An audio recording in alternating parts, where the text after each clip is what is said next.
rightly described in our convention that renewed hope is a scam.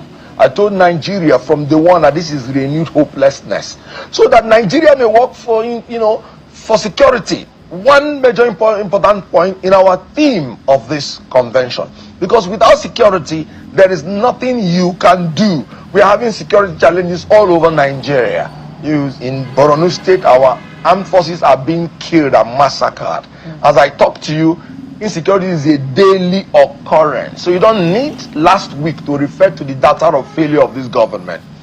Without security, any other thing cannot come into shape. Let's talk about freedom, and that's where our convention comes in. We are not having crisis in ADC. You're not.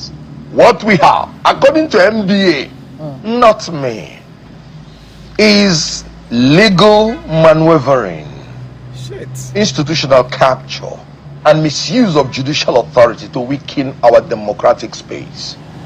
That was why NBA won that the courts should be arbiters of justice, not instruments of political advantage.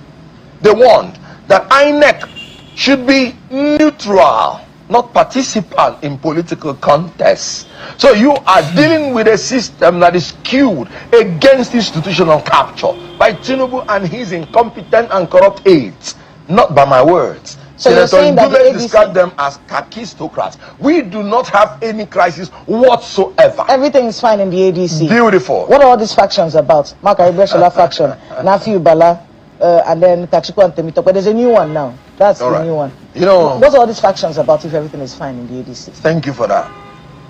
If you guys in the media are not careful, one day Kella Megwa will come and declare herself the national chairman of ADC. And then the media will start calling her a factional chairman. They are giving reasons. Yes. They are giving reasons. No. Reasons does not make you the chairman. What makes you chairman is the rules and constitution of a political party. If I'm here and I declare myself the president of Nigeria, would you be bold enough to call me factional president? Yes. Because, no, you will not. If the facts do not back it. No. What makes somebody president is the constitutional provisions of the process you must fulfill to become president, not the reasons of incompetence and corruption that the person is doing in office. Now, let me tell you why I say there's no faction. A man resigned his post called Nafiu Bala. He was with me, not far away, sitting by my side when we unveiled the ADC and the new executive, July 2nd. By July 29, the party officially dissolved itself, as in the leadership, and ratified by the neck the leadership of David Mark and the rest. And then this same man, after he has been used as agents of the ruling party, that is what the MBA called legal maneuvering, and then you come and say he's a faction. Let me ask you, can one person become a faction? He has supporters. The last time we saw, let me tell you what happened in Enugu State House of Assembly. And I saw the lawmaker from the ADC standing next to him. I saw the Kabejide standing next to him. God bless you. You're talking about the expelled lawmaker. I can tell you that by virtue of our convention yesterday, these men expelled. Impunity has become so nauseating in Nigeria that a man can boldly come out and say he's supporting the presidential candidate of another party and still boldly claim he's a member of that party. Isn't it shameful? How can he be a member of ADC and then he is supporting the presidential candidate of APC? Do you think this is PDP? No. Do you think this is LP? This is ADC.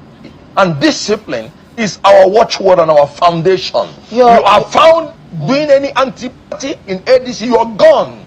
And these men are gone. Frustrated political jobbers, scavengers, trying to feed on the rotten crumb that fall from Tinubu's. But they are calling you the same thing. They're saying you came in from the back door. Maybe at least he's saying that you came in from the back door, took over a structure that wasn't yours, kicked them out as though they were not there, and saying that you were illegal. And it's not now.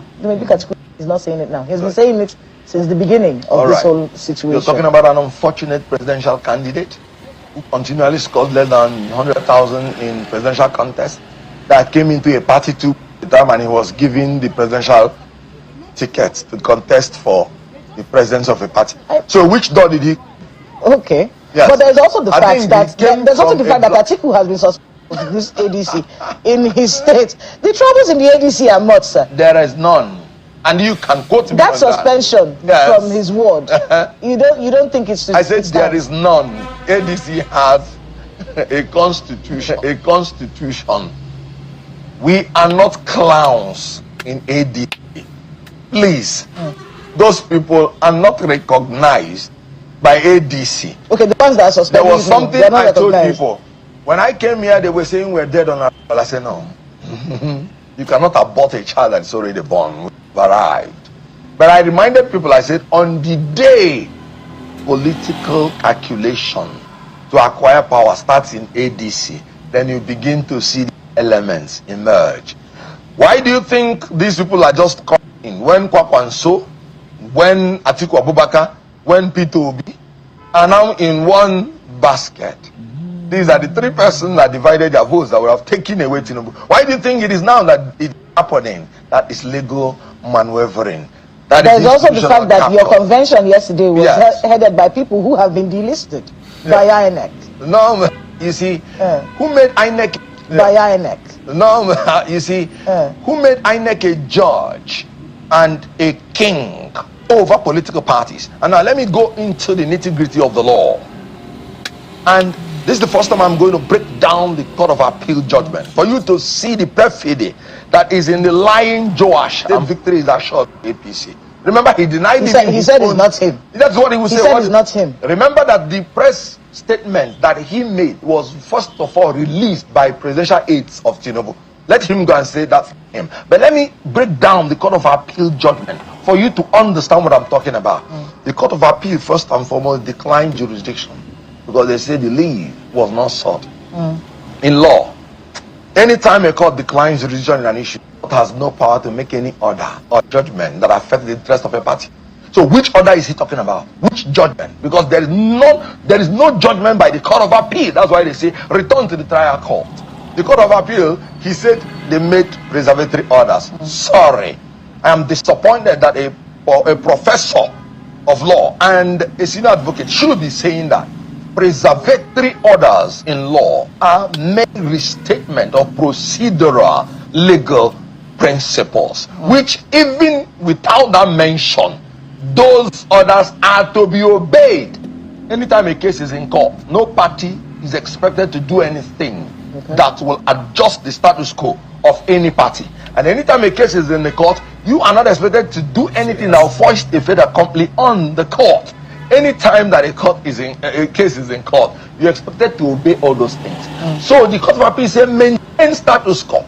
The Court of Appeal did not say revert to the status quo. That's an admission by the Court of Appeal that nobody has done anything prior to that to affect his own status quo. Now, INEC as a party there, the Court of Appeal said parties. Did you hear the Court of Appeal say the appellants should do this, the respondents should do this? Did you hear any order directed at INEC? So how did INEC get the order he is saying he implemented? And let me tell you now. Yes. Are you aware that the judgment in the trial court was in favor of David Mark? That is what the Court of Appeal said. Okay, we'll get. Are you aware that David Mark and INEC, we are not parties to the trial in the trial court? Okay. Are you aware? Because there's an expert motion. Ayo, so that we can have a balanced conversation on this. Ayo, please go ahead. Well, thank you, Kayla. And Mr. Okonkwo, I like the energy with which you have been, taking this conversation on. But there's another vexed issue, and I think this is underscored by the fact that when Kayla asked you how the ADC convention went, you took on the APC. So I'm wondering, are you part of those people who say that the APC is responsible for the intra-party discord among some political parties? I am one of those people that say APC is absolutely responsible for the internal crises that are going on in political parties. But I want to disagree with you that when they asked me about the Congress I started talking about APC. There's nothing to talk about APC except the flow of tears and blood in Nigeria. I remember telling her about the theme of our convention. I remember telling her that despite all the shenanigans, they couldn't give us public institution for us to carry out our convention. That is APC doing its hatchet job. For the first time in Nigerian history, despite provisions in the law, a party was denied any public institution to carry out its function. For the first time in Nigeria, even the private garden that we hired, they say we should not use it because they have an instruction that if we do, their certificate of occupancy will be revoked. Do you know we entered that place and the AC, the fan, they were cut off. We were almost roasting. And that tells me about the resilience. That tells me about the determination of ADC members and Nigerians in general to take away this government. No matter what we are going to pass through, they took us through the heat and we were rejoicing. They took us through evil and we are receiving good because the Lord is our strength. So it is not a matter of, guesswork. No, the APC wants to make sure that Tinubu does not have any contest in 2027, and they have failed because even MBA has recognized that is what they want to do, institutional capture. So I am one of the persons that will tell you that democracy is being weakened by the nefarious activities of APC and its aides.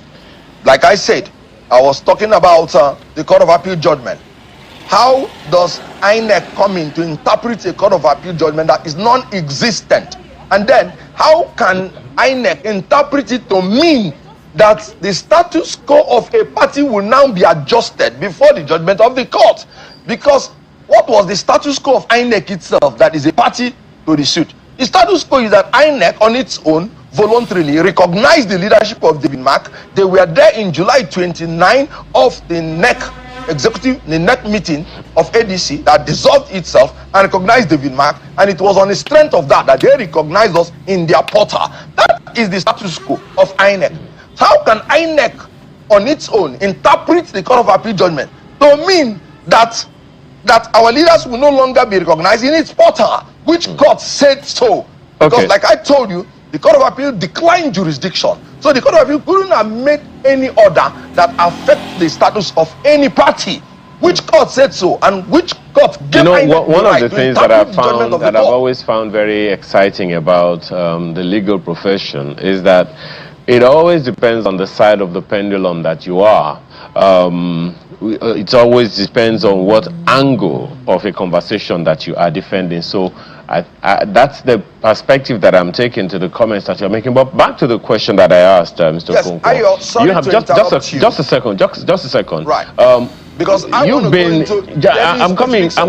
We'll come back to that. Very good. I'm more interested in the fact that, I mean, you are not a stranger in this country. You've been long enough in this country to know that every government in authority since 1999 has always been under the attack of opposition parties.